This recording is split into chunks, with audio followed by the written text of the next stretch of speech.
Welcome to the World of Warcraft Gameplay and Systems Deep Dive panel. Hey everybody. Welcome to the World of Warcraft Battle for Azeroth Systems Deep Dive. My name is Matt Goss. I am one of the designers on the World of Warcraft team. Today on stage, I'm joined by two of my fellow designers, Jeremy Fiesel and Russ Peterson. So what we're going to run you through today, Russ is going to run you through the Heart of Azeroth and the effects that it has on armor that you're going to find in Zandalar and Kul Tiras. Then I'll take us to the front lines of Warfronts, where we'll get to see how the big war is taking place on the homeland. Then I'll talk a little bit about some social features that we're adding that we haven't quite talked about at all yet. But first, helping us navigate the waters of Island Expeditions, Jeremy Fiesel.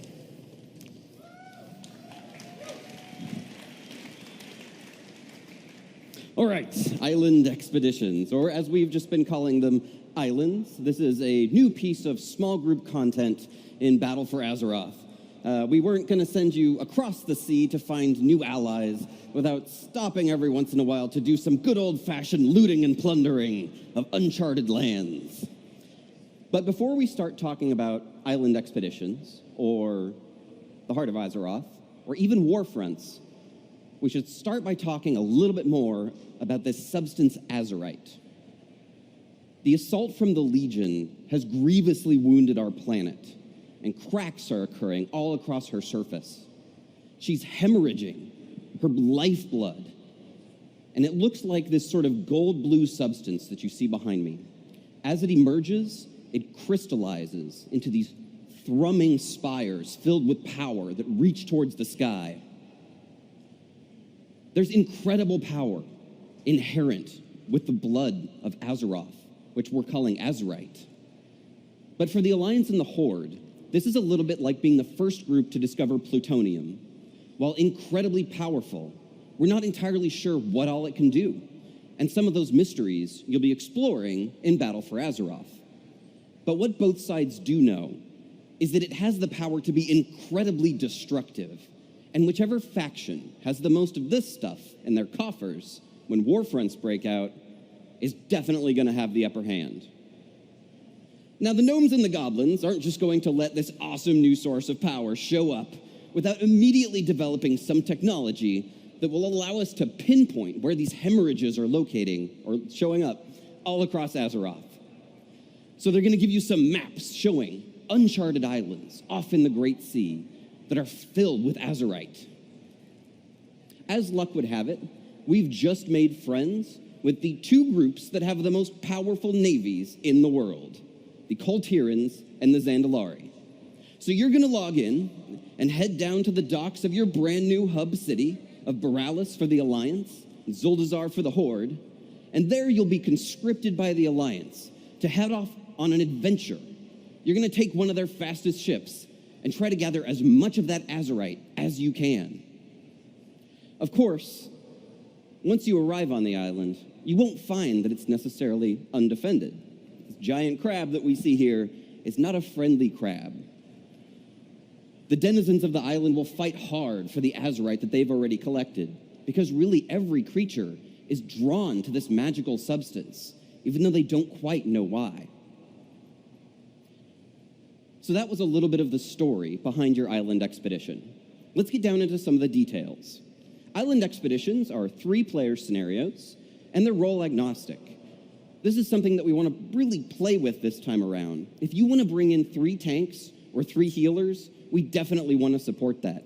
And we've learned a lot about individual class-based gameplay and rare spawn gameplay and world quest gameplay throughout the last couple of expansions. All of that knowledge we're applying here to give you an awesome experience no matter what group you come in with. They're intended to take about 15 to 20 minutes, and being role agnostic, you'll also have a relatively rapid queue. That means that just about any time of the day, you can hop in, queue up, and knock one of these out and grab some Azerite. And last but not least, the major goal here, of course, is to obtain Azerite, to fill up the hull of your ship and leave victorious with Azerite for your faction, but also some for yourself. Gaining Azurite comes in a wide variety of different sources. You can find it on Azurite nodes or seams. Creatures have been collecting it and gathering it up into chests, baskets, and bags. Like I said, everything's kind of drawn to it a little bit, and they don't want to let it go. It has this inherent power. You will fight creatures infused with Azurite. You'll save quest givers who have been collecting Azurite. And of course, you'll be fighting powerful bosses and taking their huge hordes of Azurite. And also much, much more, which we're going to get into in a little bit. Really, one of the prevailing design philosophies behind island expeditions is something that we're calling dynamic replayability.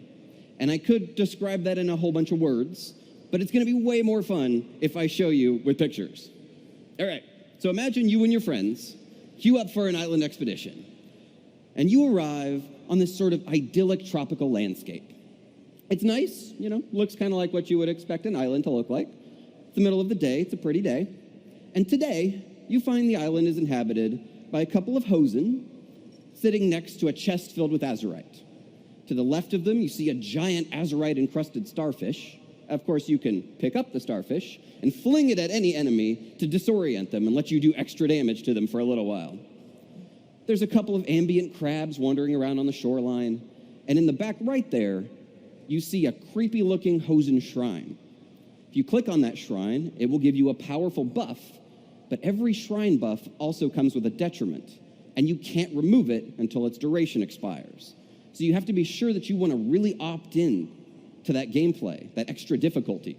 In this particular case, this shrine makes you do extra damage, but reduces your armor. In the back left, you see a very large crab that we saw earlier, who is guarding a huge spire of Azurite. And as you can imagine, he's going to be one of the more powerful foes in the sort of scene that we created here. So what did we just craft? Really, what we've created is a puzzle. There is an optimal way to play through this scenario. So what do you think you would do? You would probably kill the Hosen, you would take their chest, grab the starfish, maybe go to the shrine at that point, you would starfish the crab, which is a weird phrase to say, and then while he's disoriented, do a bunch of extra damage to him, maybe even killing him before he can hit you, so the debuff sort of portion of that shrine never even gets realized. And then you take his big chunk of Azurite. Super cool, right? We solved this puzzle, we tactically worked our way through the game, and we found the most efficient path through this particular chunk of the island. Now imagine that you and your friends finished this island, you did great, you're victorious, and you queue up again. The second time you come to the island, it looks like this. Okay, same island, a little bit different time of day, it's pretty, it's dusk. And this time, a Sarok rare spawn and their band of Sarok have taken over the camp, slain the Hosen, taken their chest, and that particular rare spawn is worth a huge amount of Azurite. You'll notice that the starfish is now giant clams, of which there are 2. You can pick up one of those clams and fling it at an enemy to stun them. The shrine is in a different location, and it's a different shrine. And the crabs, are a family of turtles now, in the very back right over there, who were crafted with some turtle eggs that you can click on to get an instantaneous heal. You can probably see where I'm going with this. Imagine that the third time that you queue up for the day, it is instead a dark and stormy night. Mogu necromancers have arrived on the back of powerful thundering cloud serpents, have taken over the entire island. All of the shrines are now cursed shrines. They do additional damage, but with a significant additional detriment. The Mogu have also opened up this portal that you see in the back right there to a Mogu Necrolord's crypt, 1,000 yards beneath the surface of Azeroth. And if you go walk into that portal, you will port down into that crypt, and one of the passages through it will be open for you to defeat the boss at the end and gain their Azurite. So what did we really just show you here? Every time you come to this space, the puzzle is different. The creatures are in different locations. The Azurite is in different quantities and different spots. There are additional gameplay elements scattered throughout the world, and it's always a little bit different. All of these things are what you might call procedurally generated on the island space, so that every time you come here, you will find different creatures in different organizations with different amounts of Azurite. You might find capture points that allow you to take over some long abandoned cannons on the side of a ship that give you a powerful extra ability on this particular island. You'll find chests and azurite nodes of all kinds of different quantities scattered everywhere, but always in a different combination, and different quest givers, consumables, shrines. Every island has at least 4 start locations. Every time we make a cave, it can be a different cave of a huge number of different possible caves. Pirates can show up in the middle of the island on great giant ships that you can then board and go down into and take their azurite. But we don't necessarily want to call this procedural generation. That harkens back to a world where maybe we would have a Hosen next to a Sarok, next to a Mogu, and it wouldn't tell a cohesive story. In all of those pictures we just showed you, really what we started with was telling a story, and then we generated the world afterwards. It's a little bit like going on an adventure and just filling in the blanks. We landed on a tropical island in the middle of the night, and it was inhabited by Mogu necromancers. We define what that story is for your island, and then we generate it for you in a way that always feels different. You're never sure where the next tactical location of azurite is going to be located at. And that means that every time you come to this space, it's going to really get to that feeling of exploring uncharted lands and new territories that we want to get for the Battle for Azeroth. However, something Ian mentioned earlier, both the gnomes and the goblins have developed the technology to pinpoint these major sources of azurite. So shortly after you arrive on this island, so will the other faction. You'll be facing off against 3 champions of the other team who are going after all of the same resources you are, and they just might defeat one of those bosses or snag one of those chunks of azurite right out from under your nose. This provides a real time pressure to make those tactical decisions and play that puzzle efficiently that we think adds the icing to the cake of this system. We also really want to play around with the concept of those faction champions. If you're the Alliance, you want to face off against a real group of horde that feel like fun characters from that faction. You might be facing off against this group, the Spirits of Vengeance, a group of Darkspear loyalists who are out for vengeance for Vol'jin. They have a Shadow Hunter, a Witch Doctor, and a Berserker, exactly as you would expect from a group of powerful trolls. For the Horde, you might be facing off against the Wolf Pack, a group of Worgen out for vengeance for Gen Greymane, who are really good at sniffing you out. I know, terrible. But you might be thinking to me, okay, I've been playing this game for like a decade at this point. If I fireball this big Magneron right here, I know exactly what he's going to do. He's going to run right up to me, and he's going to punch me in the face.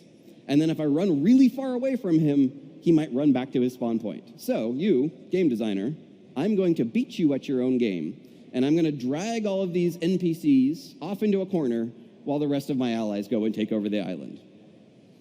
That's an interesting problem. And spawning up a world where different resources can show up just about anywhere presents a lot of interesting problems for World of Warcraft AI. So what are the problems that we want to solve here? Well, first, we'd want to face off against foes that really had tactical ability usage.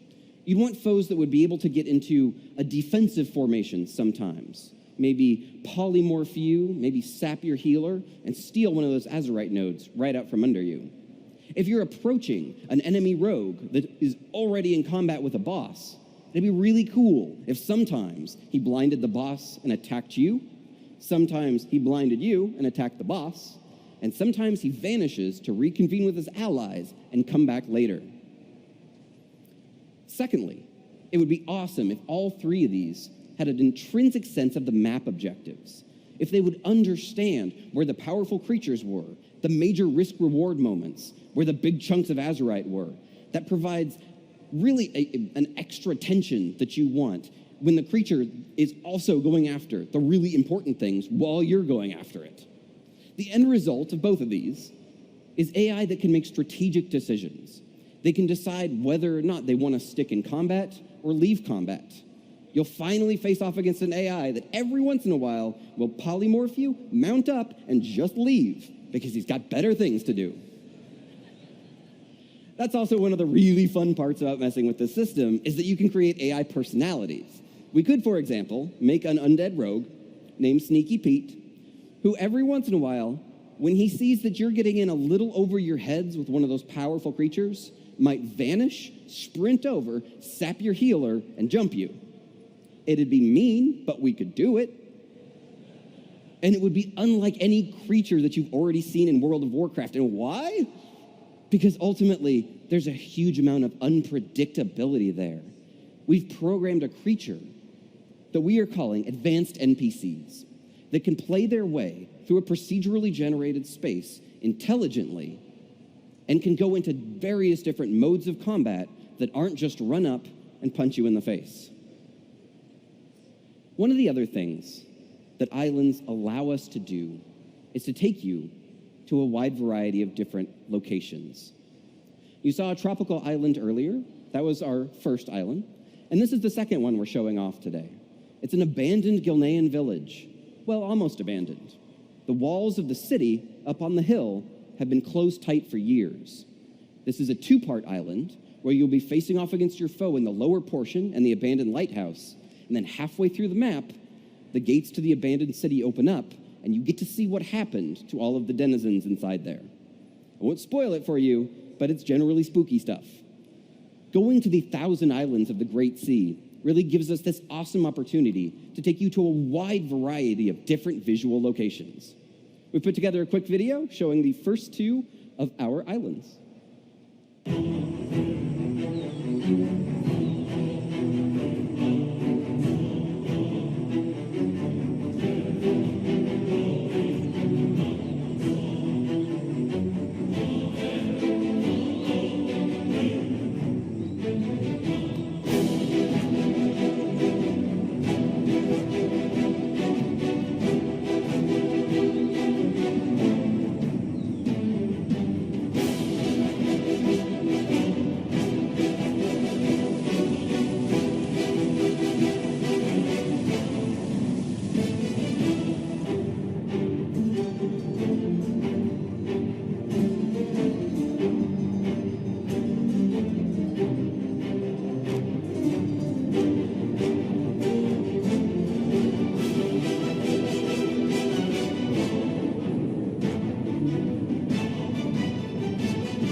We can't wait to get Island Expeditions into your hands. But at the same time, we realize that Sneaky Pete isn't for everybody. Some people are really going to enjoy facing off against really powerful AI that makes smart tactical decisions, and some people aren't. So we're happy to announce that we're planning on shipping this feature with 4 different difficulty settings. Normal, Heroic, Mythic, and Mythic Sneaky Pete is he's good, he's rude, he's really rude. And PvP. We think that absolutely one of the most fun ways to play this particular piece of content is facing off against 3 other players and really hearkening back to that sense of racing off against another player towards a mineral node and getting it right before them and getting to laugh. We think you're going to love this piece of content. We talked a whole lot about how you're going to gain Azerite, or one of the main sources of it. Now here to talk to you about what you're going to do with it, Russell Peterson.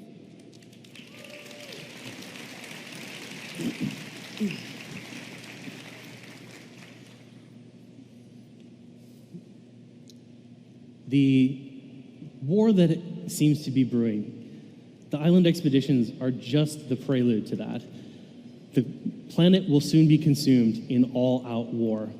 The discovery of Azerite and the arms race that it's kicked off has so completely consumed the attention of both factions, they've forgotten the victor of that war is likely to inherit a dying world. It's always been the mission of the Burning Legion to destroy Azeroth, and it seems that even in their defeat, they finally struck the killing blow. Only Magni seems to understand how desperate the situation has truly become. He's appealed to the leaders of both factions and has been turned away. He instead calls to you, the greatest heroes that Azeroth has ever seen. When you answer his summons, he'll entrust you with an ancient Titan artifact, the Heart of Azeroth. Magni believes that the Heart of Azeroth holds the key to undoing the worst of the damage inflicted by the Legion. You'll carry the Heart of Azeroth around your neck as you adventure on Kul Tiras and Zandalar. It's up to you to save the world. Again, a little bit more literally this time than in previous expansions. The Heart of Azeroth is the focal point of your character's progress throughout the expansion. When it comes in close proximity to Azerite, the Heart of Azeroth absorbs a fraction of its power. It grows stronger. It levels up. You'll gain Azerite from familiar activities like raids, dungeons, world quests, PvP, and new ones like island expeditions and warfronts. As the Heart of Azeroth gains in strength and levels up, it becomes stronger in its own right. It may gain unique new abilities, but most importantly, it gains the power to awaken latent abilities in other pieces of armor that you'll find. This is an in-development look at how you'll interact with an individual piece of Azerite armor. Each piece has 4 rings containing powers. Each of those rings unlocks at a different Heart of Azeroth level. The outer rings are relatively accessible. You might loot an item and discover you can pick 1 or 2 powers immediately, but the innermost powers will require you to further empower the Heart of Azeroth. Once the Heart of Azeroth has awakened a ring, you simply choose a power, and it becomes active on your character for as long as you wear that item. Now, you've seen items with powers on them before, but Azerite armor powers are in multitudes, and it's up to you to decide how they affect your character. This is an important distinction from what's come before. You might find a power that makes you think twice about using a talent that you'd previously written off. You might find a power on a helm that you'd previously seen on a shoulder while you were leveling up. And you will certainly find combinations that reinforce your favorite way to play your character. Now, you're going to be able to do this every time you find a new item. The key to all of that and the freedom of experimentation is that the Heart of Azeroth is the source of that power. Whenever you loot a new item and you awaken Azerite powers on it, your Heart of Azeroth doesn't change. Anytime you loot Azerite, you make your character stronger. If you try a new item on, you have no progression setback whatsoever. You will always be moving forward. Now, I know you're thinking, oh, this sounds like a lot of randomness. That's not true. Each of these items has a unique, handcrafted layout, and it's the same every single time you see the item. You'll be able to open the dungeon journal and determine which powers affect your character the way that you prefer and know exactly what you need to do to acquire those items. And you'll always want to acquire the strongest version of the item. The strength of an individual Azerite power is derived from the item level of the item that it belongs to, which is a very carefully worded way of saying the Mythic Dungeon version is better than the Heroic Dungeon version. You're always going to want to have the most powerful version of the item possible. This is a little confusing to think about in the abstract, so let's walk through an example together. This is Sardina. Sardina is an orc shaman. She enjoys long walks on the beach, Kungaloosh, transmog runs, and she raids with her guilds 2 nights a week.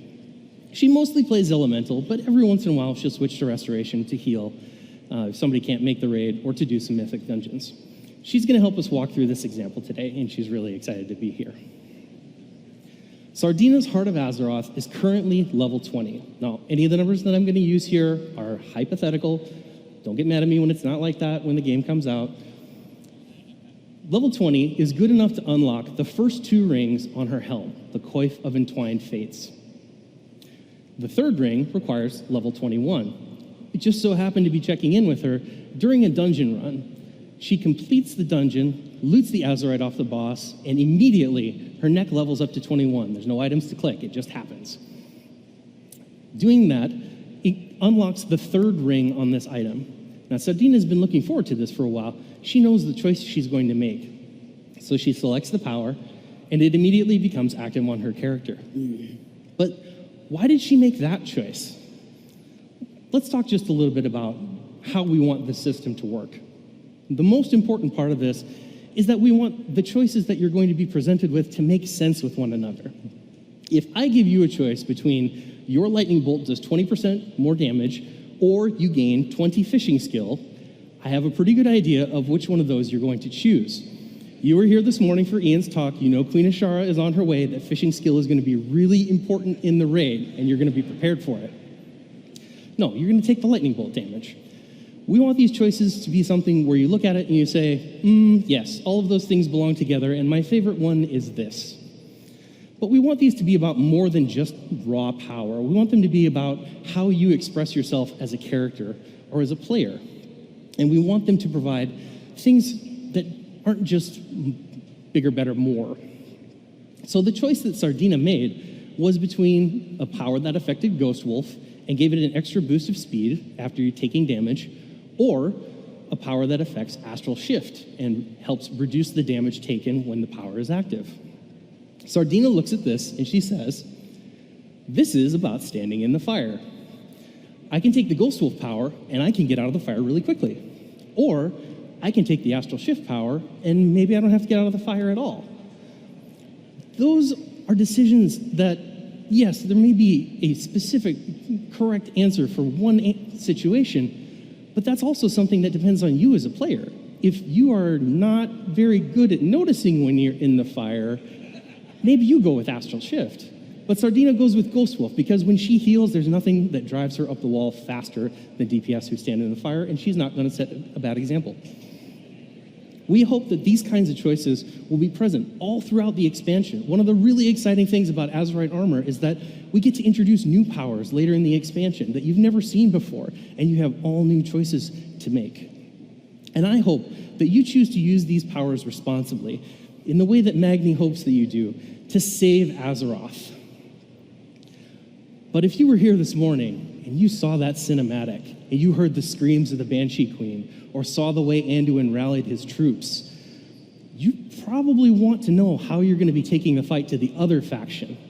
And here to talk about Warfronts is Matt Goss. Good job, bud. All right, guys, let's go to war. So, you saw Islands. Islands are telling the story of the skirmish that's going on between the Horde and the Alliance, between our two continents. Warfronts are telling the story of war on the homeland. So these are 20-player cooperative experiences, so you and 19 of your closest faction friends will take it to the other team. It's Alliance versus Horde, it's red versus blue, it's orc versus human. This is your time to stand with your faction and take down the other side. So we're really looking back to our Warcraft RTS fantasy roots with this system. But again, it's on the ground. You're fighting on the ground with your troops, building buildings with your character using your powers. So this picture of the original box of Warcraft 2, I think really symbolizes... That's weird. Did you guys see that? Can we enhance this? Wait, Battle for Azeroth is on this box? And no one noticed? Tides of Vengeance in this? Okay, anyway. Okay, so let's talk about Eastern Kingdoms. So what you saw in the cinematic, Undercity lies in ruins now. Okay, you're right, wait. More ruins. I guess it was already kind of messed up before, but definitely more ruins at this point. So this means that Alliance have control over Eastern Kingdoms. It is very close to falling to the full Alliance. The fight is going to end, the fight is going to continue, I should say, in Arathi Highlands, where the remaining members of the Horde will face off against the Alliance pushing north. All right, so for the Alliance, why is this important? Well, the Undercity isn't defensible. The Horde is still up to the north, and they're still angry. Silvermoon City is up there. It's a zone boundary away. There's like a loading screen, but they can probably make it through. Probably make sure.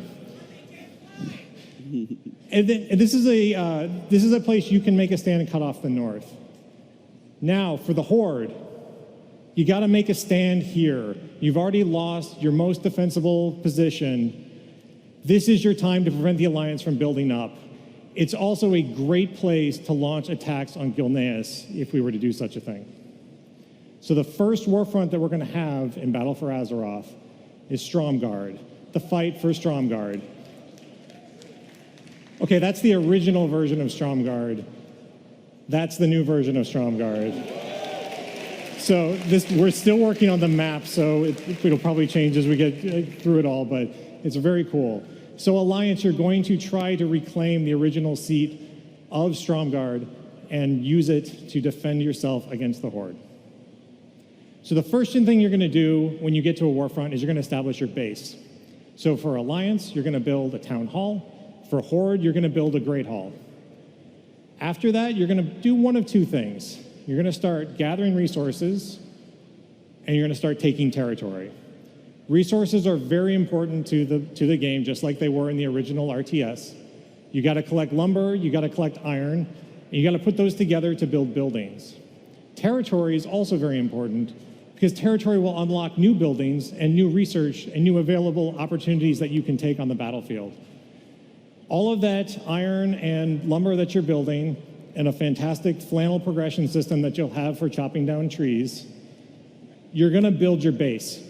So this is actually the original Warcraft 3 tech tree for Horde. We are trying to follow this as close as we can because we think it's awesome. So you're going to build a Great Hall. You're going to build a barracks, and from the barracks you're going to train troops. You can build an armory, which upgrades your troops. You can build a spirit lodge to build shaman. All of those things will be important for the fight. If you're Alliance, you're also going to build a barracks, but it will be riflemen and footmen and knights, just like the original RTS. So I know what you're thinking. You're thinking, cool, building bases with 19 other people sounds super fun. I'm sure we'll all decide the right buildings to choose, and it'll go fine. So the way this works is you actually get to gather your resources for yourself, and then you can contribute them to which building you want to build. Whenever that building has enough resources to build, peons will start running over and putting it together. So the choice is made by everyone. If you work together, you're going to build buildings faster, you're going to go through it, but nothing is lost. With those buildings, you now need to build your army. So each building that you build that builds units, like the barracks, you'll be able to build those grunts and footmen, and you'll send them to the front line. When you build them, they'll take off running to the front. But you should be there with them. You need to lead them into battle. You're going to the enemy gates, you're destroying their walls, you're killing their commander. That's what you need to do, and you need an army to do that. But again, you're not the only one here. The other side is also there. They also want to build an army, and they might have already built an army. They also want to take your gates down. They also want to crumble your walls and kill your commander. So not only are you taking territory and gathering resources, you're also defending. You need to defend the territory that you take. You need to defend your base, or else you'll lose. So each time you play through a warfront, we're trying to look at different systems to make it feel different. One of the ones we're really excited about is this concept of different enemy commanders. Again, going back to that original Warcraft fantasy. So imagine you have a human commander that you're fighting against as Horde. He might have upgraded knights and footmen that he sends all the time. Or you could have a dwarven commander who has upgraded riflemen and also has a special unit that no other commander has, a dwarven mortar team. You're also going to be able to research new war technology outside of the warfront so that you can bring it in the next time you play. And finally, we're actually having these battlefield events prop up while you're playing the game. So let's say one of your games, a goblin merchant shows up and he offers to pay for some mercenaries to fight for your side. That is all we have to show for warfronts today. Moving to the next topic, social features. So when we looked at Battle for Azeroth and we were trying to get to, we really found an opportunity with social features. Our goals were really pretty simple, I think. We really like the social structures that you guys have. We love guilds. We hope you guys love guilds too. But we found we could make it easier to communicate, make it easier to make connections and keep connections in the game. So your social structures that you might have right now, let's say that you have a guild. You have a raid group that may meet Wednesday nights. Maybe you do PvP during the week. You also, on the weekends, you do pre-made Group Finder for your raided Battlegrounds and your Mythic Keystone dungeons. If all of these social structures take place in a guild, you're probably doing okay. Otherwise, you're probably looking at other apps or other ways to manage those connections and keep in contact. Specifically, if you're doing a lot of pre-made Group Finder, you might find it really frustrating to every single group you join, having to find the next app you need to download, figure out what server you want to connect to, just to talk to people in that group. So the first thing we're going to do is we're going to integrate Battle.net voice into World of Warcraft. So this is the same voice that Overwatch uses, so it's the same quality and the same, it should be the same easy to use. It also is integrated into our game, so rather than having to look at another app to figure out who's talking and correlate that name to the character names in the game, you'll just be able to see a little pop-up with their name and a little speaker icon. So if you're in a pre-made group, you'll get a little pop-up that says, hey, would you like to join the voice chat? You say yes, and you're in. For the other social structures that we have, we thought that Guild was cool, but we wanted to do a little bit more to support those features. So we're introducing WoW communities. So these are character-specific groups. They're cross-server, so you can keep in touch with your friends that are on different servers than you, and you can be in multiple communities at the same time, in addition to your guild. So the features that we have for communities, you get a roster of members, you get the people that are in the community. We have very simple role management, so you'll be able to have like a founder, an officer, and members of your guild, so you can manage who has control. This is all integrated into Quick Join. So when you see a community member join into a game, you can hop into their queue and join in without losing any time. These will also be integrated with voice, so you can be able to talk to your community just by clicking a button. We also are introducing auto-maintain calendar invites. So right now, you make a calendar invite and you might have to manually keep track of who's in it. With this, if your community is managing the calendar invite, once you make it, like let's say the Wednesday night raid, once you make that calendar invite, anyone who joins your community automatically gets that invite. Anybody who leaves your community automatically is removed. And we're also putting text chat history into the game. So let's say that you are playing, you have to go for an hour, and then you come back an hour later, you'll be able to see all of the history of every community that you were listening to or that you were talking to in chat and be able to catch up with the conversation right away. So you're probably thinking, those sound great, I wish I had those in the guild. So all the new things for guilds will actually be in Battle for Azeroth too. So voice integration, automating calendar invites, and text chat history will be part of your guild. So yeah, it's cool.